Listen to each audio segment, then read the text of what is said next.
It's the glamour industry of popular culture, thanks in no small part to the success of the TV series Mad Men. But beneath the sheen, the advertising industry is undergoing some seismic shifts as it responds to cost pressures and the digital revolution. Rebecca Nash takes a look at today's Mad Men and women. Fellas, I think this party's going to have to move elsewhere. Don Draper wouldn't recognise today's rather sober advertising world. Advertising is no longer write a script, make a TV ad and go and have some lunch. What used to be great systems and great ways of making profits for agencies have just gone away. The ad agency's got to realise that they don't automatically get all the money, they have to fight for it. It's no surprise the fortunes of the advertising industry are particularly sensitive to the economic cycle, and the GFC proved just as destabilising as other downturns. Traditional advertising revenue has changed a lot. No doubt that it's tough. Tougher margins.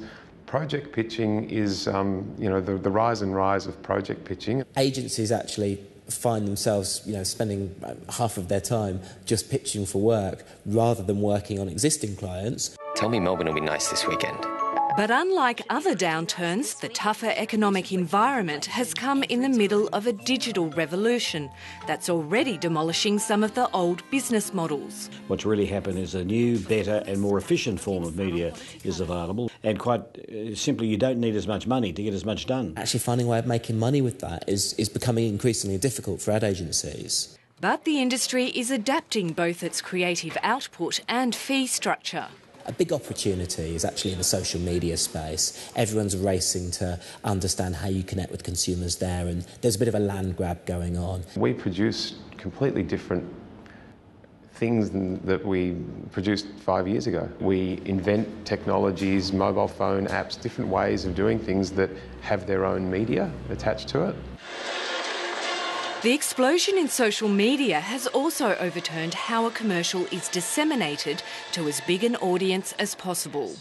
Going viral is inverting the traditional ad budget so that the majority of the spend is now on creating the next internet sensation. The best work that we produce is work that people want to be part of. It offers something to them. There's something in it for both parties. The digital age also means agencies are finding new ways to be remunerated for their creativity. We have 4 or 5 different sort of models for who owns what about which idea and where the intellectual property resides. It's quite normal now that we'll invent a technology and license that technology and then partner with our clients to share in the success of that technology. All agree the ad agency will be a very different creature in 10 years' time. One possibility is that actually we'll see the return of the good old full-service agency of the 1950s with all the offerings under one roof. Or another is that actually the split will become even further and that there will be specialists in everything. I don't think those two have 30 years between them. Polka dots looks like a lot of fun. There'll always be Mad Men in advertising, and thank goodness for that. Now that's something Don Draper would happily toast.